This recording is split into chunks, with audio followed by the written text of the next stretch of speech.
So tell us, man, what the hell's going on in the world of Tales of the Tomb, man? I mean, we're focused on just making music right now. It's because it's just me and another guitar player, Trey. He's not with me right now, but yeah, it's just us two right now. So he was in the band shortly after we released the first EP, and then he kind of stuck with it through using all the other members and stuff like that. And then we really wanted to put out some of the songs that we'd written along the way, and really get those kind of actually release them instead of like write a bunch of songs and not end up releasing them. And then we decided to kind of just keep chugging away at it, and so our focus is just kind of try and write more music. We have like a lot of music planned, three other kind of EPs kind of planned and things like that. Music written for some, so we're just kind of trying to do that. There's a plan to reformulate the band and play shows, but it's kind of like a long-term goal.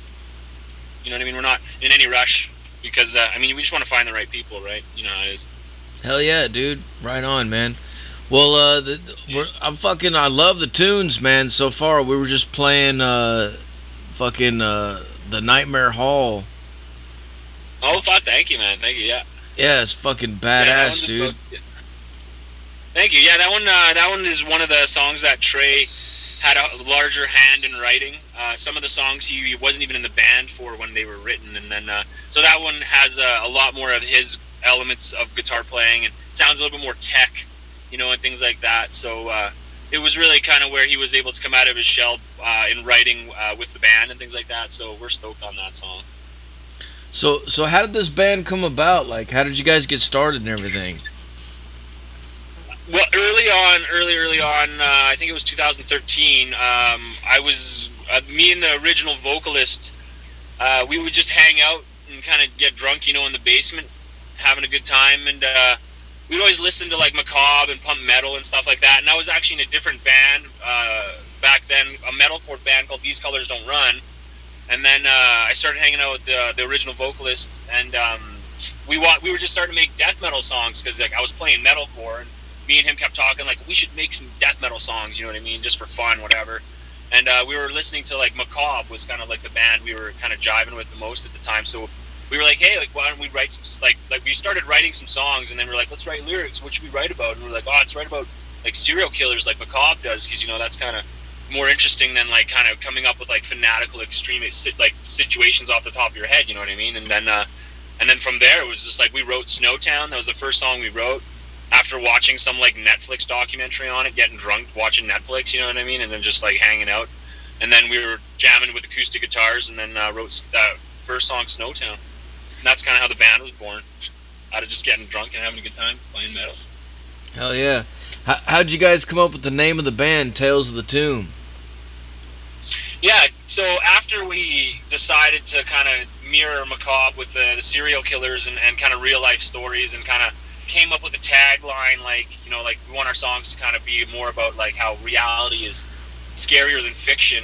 So when we were trying to think of names, we were thinking of like, what are we doing essentially? And we were like, well, we're kind of pulling these stories kind of out of the grave, and in some cases, for some of the ones that may have been forgotten about, or we're kind of bringing them out of the grave. So we kind of thought like Tales of the Tomb, like of these people, they're coming from this resting place, and they're the people who were there. So we thought Tales of the Tomb was kind of a natural fit to our tagline, which was let's showcase how the things around us are more terrifying than anything we can like think of off the top of our head. Right? Fuck yeah, dude. Yeah. Speaking of that, man, tell us about the album cover. I love the fucking album cover, dude. Cool, man. Yeah, thank you. The with this album, like with the first album, we as the band, we meticulously planned out everything before we like kind of went to the artist and was like, this is exactly what we want. For the second EP, we like had no idea how to get all of these songs together on one image, as a cover, like these songs kind of being about completely different people and things like that. So we wanted to work with the first artist we worked with, Tony Mitty, and then we kind of told him, hey man, this is what each song is about. Can you come up with something for us?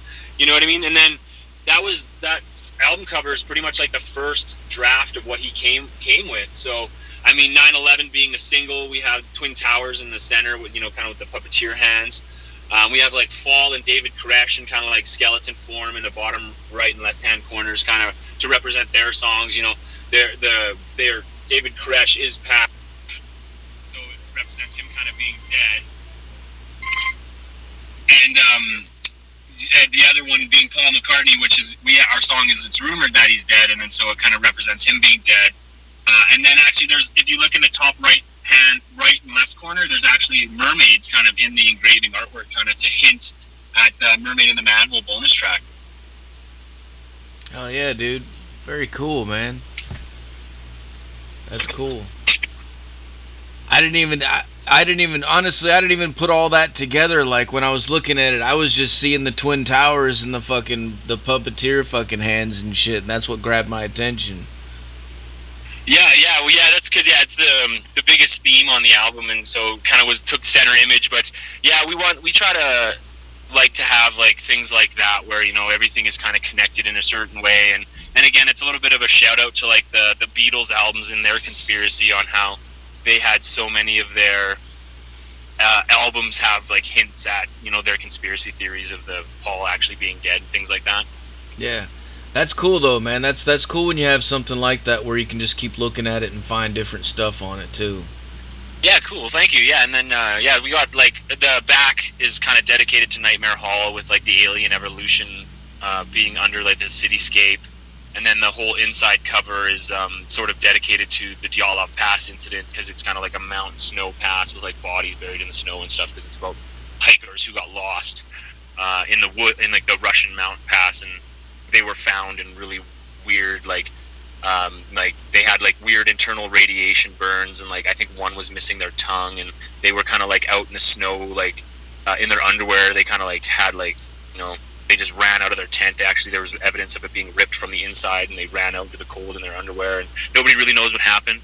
And the kind of angle we took for Dyatlov Pass was it's like they stumbled into a government's weapon test that was covered up, and so the military was testing weapons possibly, and these hikers were just going through on their day and kind of stumbled into it, and then kind of that was the result.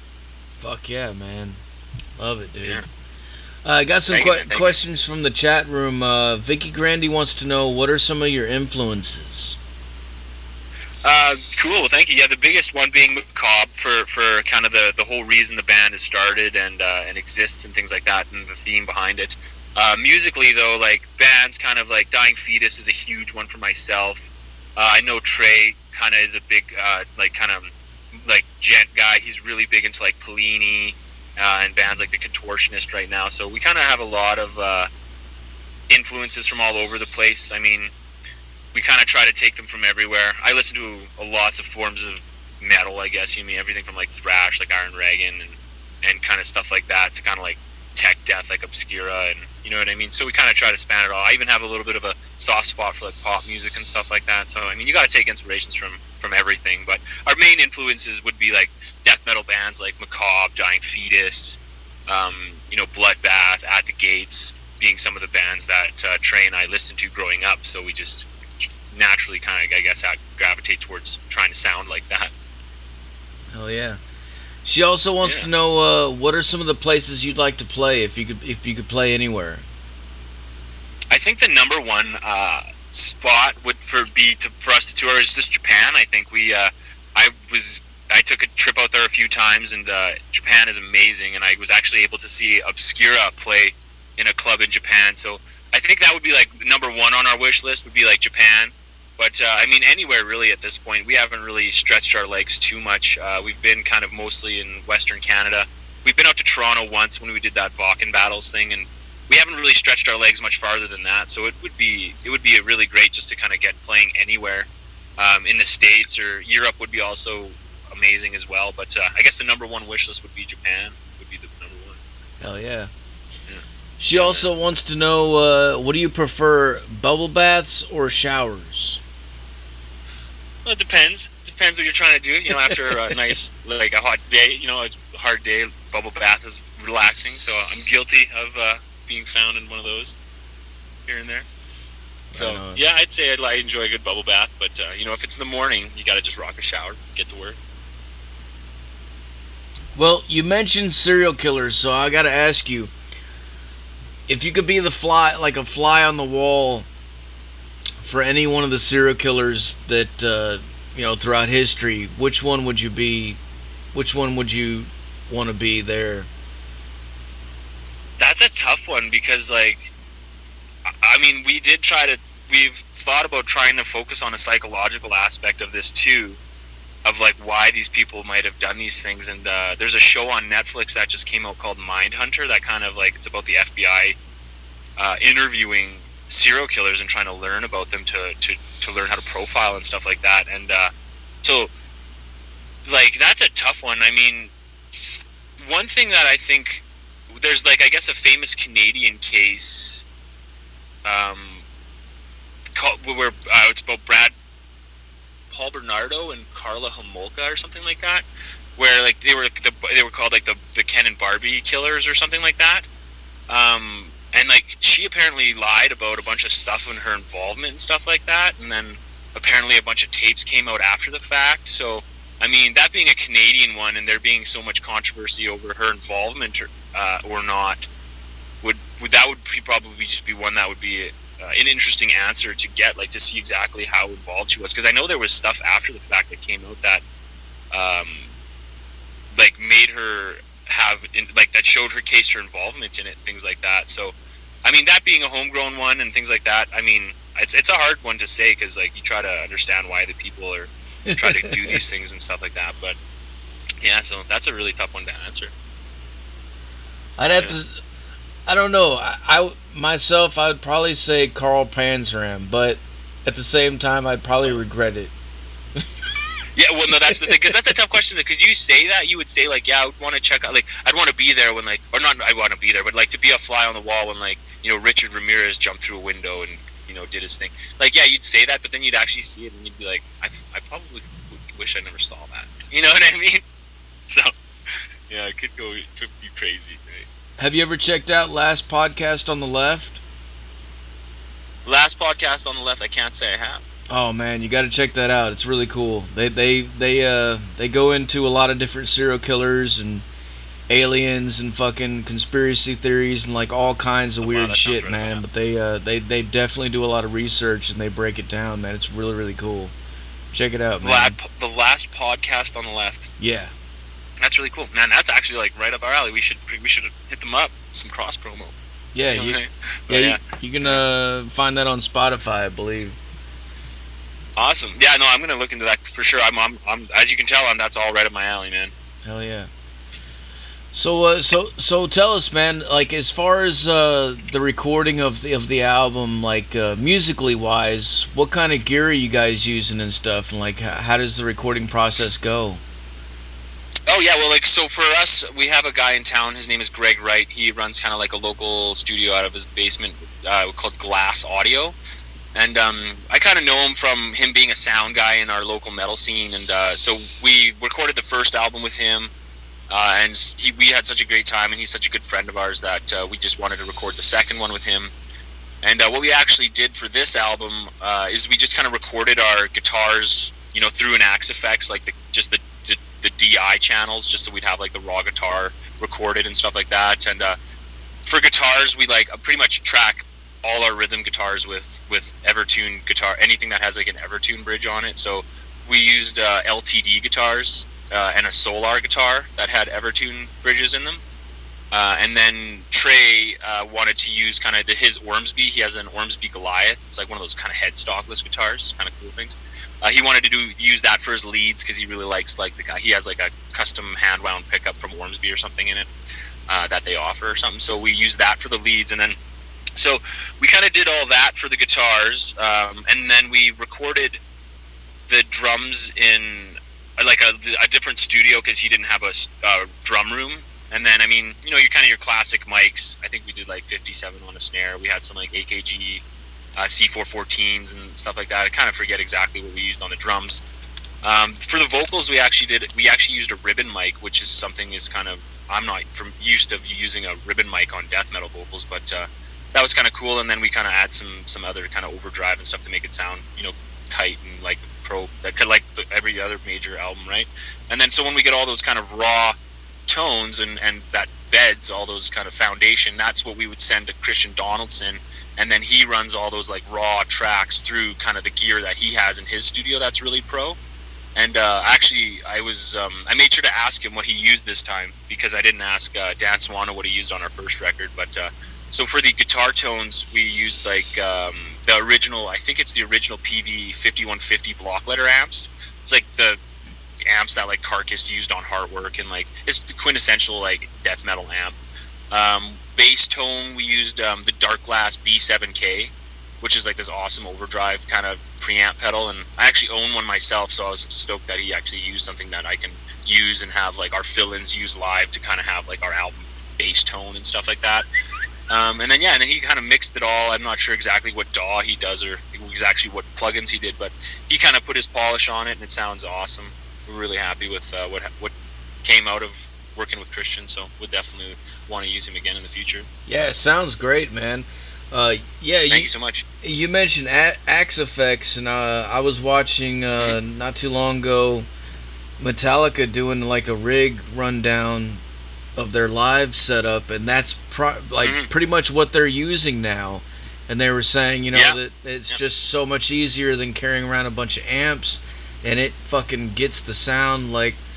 And I mean, honestly, it does. It sounds fucking bad fucking ass. Like it gets the the Axe Effects are awesome.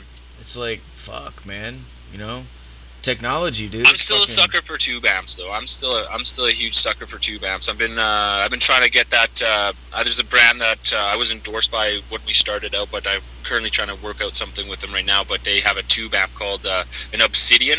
It's a brand called Powered by Omega, and they make this like high gain tube amp that's just like, I want it so bad. But the main Trey runs an Axe Effects right now on his kind of main rig, and then I use the 6505, which is very similar to the 5150. It's kind of like the later version of it. So still use it. I like tubes. I'm a tube guy. Oh yeah. So. Yeah. Got another question for you from the chat. Vicky wants to know what's the craziest thing that's ever happened at a show.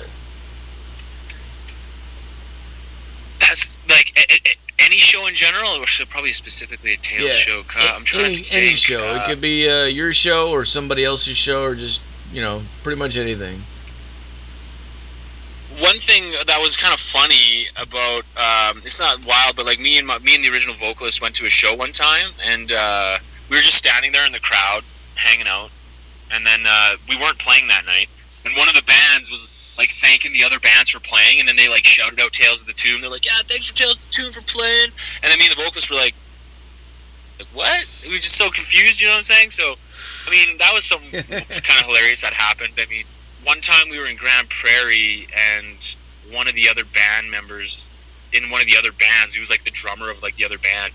We like drove this old ass 70s camper that like our friend, kind of manager, publicist Odessa had this 70s camper. We drove it up to Grand Prairie. It took us like forever because we could barely go like over 90, and we were like sleeping in this thing outside of the venue, and like it was crazy. There was like people banging on the doors of the venue like at like 4 in the morning, and like my vocalist was like went out for a smoke at night, and some guy was like trying to sell him heroin and stuff. And so Grand Prairie, don't sleep outside the bars in Grand Prairie in an old 70s camper.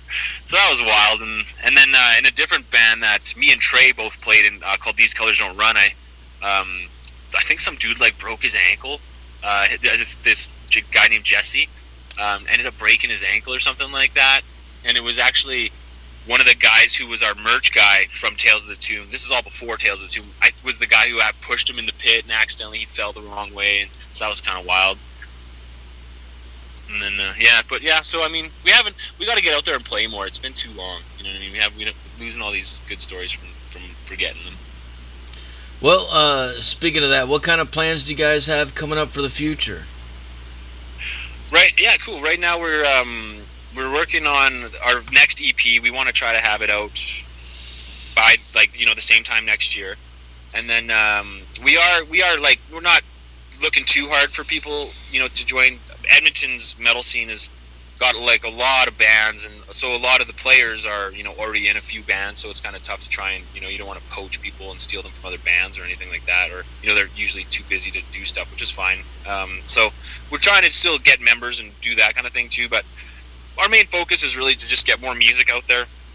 It took us so long to get this other EP out that we want to just kind of fire out more music and then hopefully find some homies along the way that want to shred some death metal. Fuck yeah, man. Well, for people out there listening that want to find out more information about you guys, where can they go? Best place for us is Facebook. Our Facebook is where we're most active, and we post everything too. And then usually everything gets like secondary posted onto Instagram and stuff. So if everyone wants to ever ask the band a question or something, our Facebook is the best for that. We do have an email, talesofthetomb@gmail.com and things like that. And for merch and albums and stuff like that, Bandcamp is the best for us. We kind of do everything from there. So you can still get a digital version of our first EP. And we have hard copies of the second EP, and we actually have tab books you can get for the second EP. All the Trey solos on the EP are tabbed out, which is awesome. And then, T-shirts, patches, and all that good stuff too. But yeah, Facebook and Bandcamp are the best. Instagram is sort of good too. Very cool, dude. Yeah, man. Another question: where do you see yourselves in the next 3 years? Hopefully back on the road. I'd love to say that we'd be back on the road with a full lineup, and we'd have I'd like to say we'd have at least 2 more releases. I know the next release, we don't really have any plans to tackle a full length. We'd rather kind of like keep it shorter EPs and kind of have the best songs we can sort of offer on the EP, and not any filler songs, you know what I mean? And that way we'll be able to have releases come out more often and things like that. So hopefully we'll have a couple more releases under our belts and be back on the road. Really, that'd be a really nice goal for that far out. But fingers crossed. Hell yeah, man. Speaking of as far as what kind of music are you guys listening to? I know you said you're listening to Macabre, but as far as new bands, are there any new bands out there that you're digging on, or? I'm trying to think. It's always hard to be. My buddy just showed me Iron Reagan for the first time, and I actually listened to them not too long ago. So I was like, "What? Why was I missing out on these guys?" I'm trying to think of the most recent band. I've really been driving with I got into kind of Blood Red Throne. They're from I think they're European. You know what I mean? And then there's been a lot of local bands that have been really killing it lately. Begrime Exemius from Edmonton has been really doing. I just love that band. I can't wait to play with them one day. Proto Sequence is another awesome local band. We actually have their drummer filling in for us on our show on November 30th. They kind of had a little bit of a retooling, and they have a really sick sort of more deathcore sound now. So lots of great bands. We also have the bass player from Culled filling in, and they're kind of a newer grind band. They're awesome. I can't believe how their first EP or record or whatever it released is amazing. And then can't forget to give our boy Jeremy a shout out. He's our fill-in guitar player for our show. I'm actually gonna be doing the vocals just because it's easier to get that kind of thing going. And then he's from a local band called Valyria, and he also plays in another local band called Arctos. One's a bit more of kind of like a Symphony X sort of thing, and then the other one is kind of like a black and death metal kind of project. Both great. Check out every single one of those bands, man. And then Trey has a side project called Infinity, which is it's newer. It's like a gent electronic project. So if you like sort of electronic music and gent heavy guitar and some crazy synth work, he's got a really cool album out under the band name Infinity. Hell yeah, man. And do you guys wear a lot of band shirts on stage? Oh yeah, man. Unless I'm at work and I have to wear my freaking work shirt, I'm live with band shirts, man. I have hundreds of band shirts. Trey likes a little bit more color, I will admit. Sometimes he's wearing some crazy tie-dye stuff, but I'm definitely black band shirts every other day. What's your most coveted fucking metal shirt that you have? I have a Dead Jesus shirt that our manager, publicist Odessa gave me, and Dead Jesus is sort of a local Edmonton sort of powerhouse death metal band that's been around forever.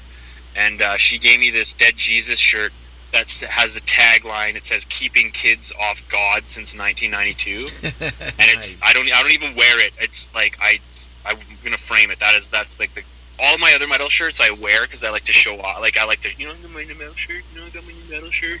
Yeah, It's sick. But that one I don't want to wear because it's like they're like the local death metal legends, and so it's hard to come across Dead Jesus merch nowadays. So that's the one that I keep pressed in the back, and never doesn't see very much light because I don't want it to get wrecked Right on, until dude. I frame it or something.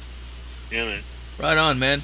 Well, I'm about out of questions for you. Is there anything else you want to add to No let problem. the people know? Well, other than that, thanks for listening, and thank you for having me, man. I'm stoked to chat with you, and if anybody has any questions about the band, feel free to message us, and check out our Bandcamp and stuff like that, and just thanks for rocking it, and if anybody's ordered the EPs, thanks for ordering it, and yeah, thanks for having me, man. This has been fun. Hell yeah, dude. Well, before I let you go, I got to get you to make us a station tag, all right? Awesome, yeah, sweet. All right, whenever you're ready, say something like this is Tales of the Tomb, and you're listening to Metal Devastation Radio. Perfect. Awesome. This is Tales of the Tomb, and you're listening to Metal Devastation Radio. Fuck yeah, dude. All right, Awesome, man. Well, what I'm going to do now is I'm going to Well, thank blast some more Tales of the Tomb for these motherfuckers so they can go crazy, all Oh, right? yeah. Thank you so much, man. Thanks for listening, everybody, and thank you so much for having me, man. Hey, thank you, man. Anytime, dude. Anytime. Awesome. Have a good one, man. Cheers, man. We'll talk to you later. Peace. There you have it, folks. Tales of the Tomb live on the Zach Moonshine Show with Metal Devastation motherfucking radio. Like I said earlier, put your speakers in your fucking windows, put them in your front lawns, put them wherever the fuck you can to make your neighbors fucking hate you. If you don't see U-Haul trucks tomorrow everywhere, you need a new set of balls and a new set of stereo fucking speakers, man.